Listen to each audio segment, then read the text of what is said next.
جناب من علی راشد صاحب سر پروگرام میں آپ کو خوش آمدید کہتے ہیں, کیسے ہیں آپ؟ بالکل ٹھیک, تھینک یو, آپ نے مجھے یہاں بلایا. سر مجبوری تھی, گیسٹ کوئی نہیں ہے, لیکن آپ سر ایم پی اے بھی رہے, ایم این اے بھی رہے سر, مطلب آپ پہلے کیوں نہیں ملے؟ جب آپ ایم کیو ایم میں تھے تب آپ مل جاتے تو مجھے کم از کم قسم کھانے کے لیے کوئی ایم کیو ایم کا آدمی مل جاتا. کیا وجہ تھی؟ میری صلاحیتوں پہ اعتماد نہیں تھا؟ نہیں, میں تو بہت بڑا فین تھا آپ کا, مگر اتفاق رہا کہ ملاقات نہیں ہو سکی. فین تھا؟ ہاں, اب تو اور بڑا فین. اچھا ٹھیک ہو گیا. سر پوچھنا یہ تھا, جیسے کہ ابھی پروگرام سے پہلے گفتگو میں آپ نے انکشاف فرمایا کہ اس وقت آپ کا تعلق پاکستان پیپلز پارٹی سے ہے. بلاول صاحب کی قیادت پر اعتماد کرتے ہوئے آپ نے ایم کیو ایم کو نو لفٹ کا جھنڈا دکھا کر کے اور پاکستان پیپلز پارٹی میں شرکت کر لی ہے.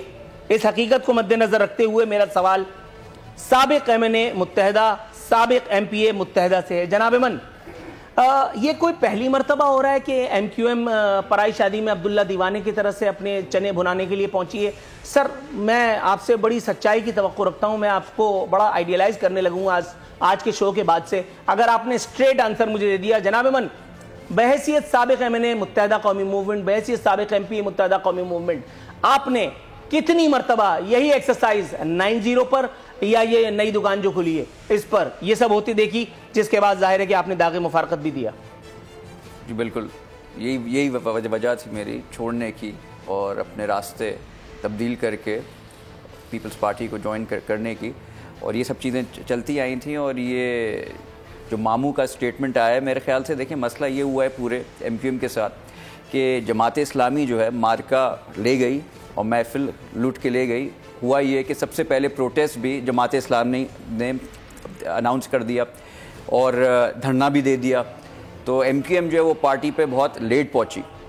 اور پھر جب ان کو لگا کہ یہ سب چیزیں کورٹ میں بھی جماعت اسلامی جو ہے چلی گئی, تو اب ان کو لگا کہ جی یہ اب سب چیزیں ہو چکی ہیں, اور اب فائنل میں ہوا یہ کہ جماعت اسلامی سے کوئی انڈرسٹینڈنگ بھی بیٹھ گئی اور وہ سب چیزیں بھی ہو رہی ہیں. تو میرے خیال سے پورے انسیڈنٹ میں اگر دیکھیں ماموں کوئی بنا ہے تو ایم کیو ایم بنی ہے.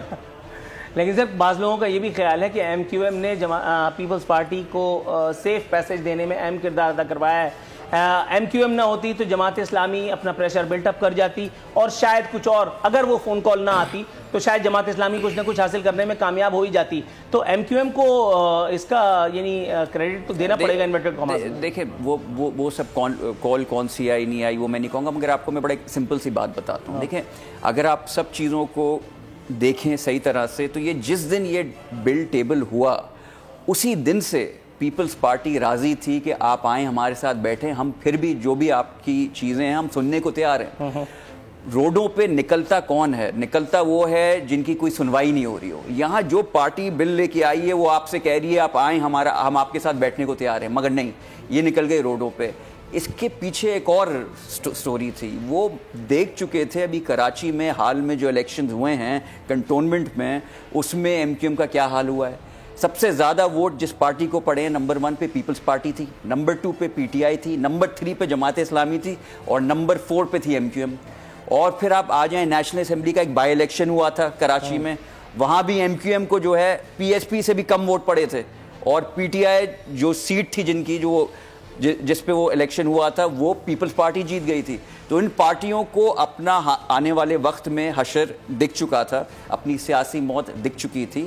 تو یہ صرف اپنے آپ کو ریوائیو کرنے کے لیے ایک شو تھا. اگر یہ چاہتے تو یہ ڈے 1 بھی ہمارے ساتھ بیٹھ کے یہ مسئلے حل کر سکتے. سبسکرائب کریں اور بیل دبائیں تاکہ کوئی خبر رہ نہ جائے.